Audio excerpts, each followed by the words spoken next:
¿Es usted miembro de la familia de Dios?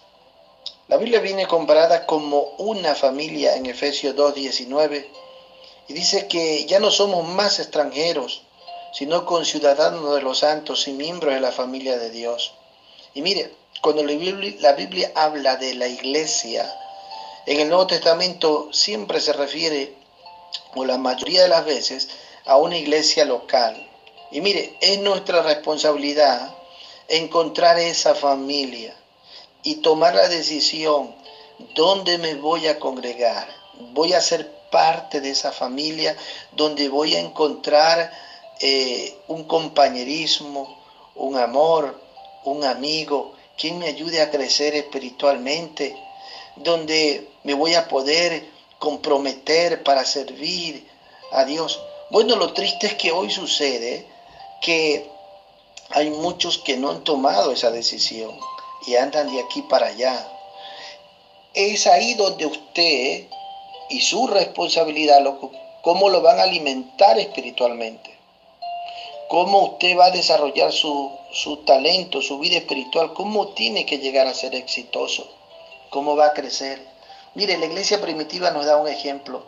La Biblia dice que creyeron como 3.000 en Hechos capítulo 2 del 41 al 42. Y dice que todos perseveraban unánimes en la doctrina de los apóstoles, en la comunión unos con otros, en el partimiento de pan y de las oraciones.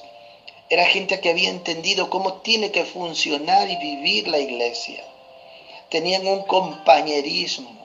Sin embargo, cuando Pablo habla de la iglesia de los Corintios, que era una iglesia que había ya perdido esa armonía y ese crecimiento de compañerismo, y habían diferencias, Pablo dice: pues en primer lugar, cuando os reunís como iglesia, oigo que hay entre vosotros divisiones, y en parte lo creo, en 1 Corintios 11:18.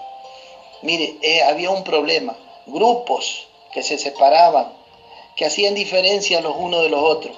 Esa no es la voluntad de Dios, mis amados hermanos. Entonces, ¿de qué familia hablamos? Por eso que cuando Pablo habla en Timoteo, nos da como ejemplo que tenemos que basar nuestras relaciones como una familia. Ahora, por eso dice en 1 Timoteo 5, el 1 al 2, dice claramente que no reprendamos al anciano como que si fuese cualquiera, sino como a un padre, que lo exhortemos, quiere decir con amor, con el debido respeto, y a los jóvenes como hermanos, y a las ancianas como a madres, y a las jovencitas como hermanas, con toda pureza. Aleluya. Entonces, es así que cada quien va a guardar su respeto, hermano, y vamos a poder crecer como familia. Es importante que entendamos lo que la palabra de Dios nos está enseñando y vamos a desarrollar relaciones sanas, saludables, confiables, llenas de amor, como Dios quiere, hermano. Por eso la palabra de Dios también nos enseña que la iglesia viene comparada como un cuerpo. Quiere decir, somos un organismo vivo, donde se vive el Espíritu de Dios, el Espíritu de Cristo, donde nos ha confiado dones espirituales. Y es el Espíritu de Dios que ha puesto a cada uno en la posición que Él quiere dentro del cuerpo de Cristo. Por eso Pablo dice: no todos somos ojos, no todos somos manos, no todos somos pies. Siendo muchos miembros, somos un solo cuerpo, pero si todos fuéramos una misma cosa, por así decirlo, ¿dónde estaría el cuerpo? Dice.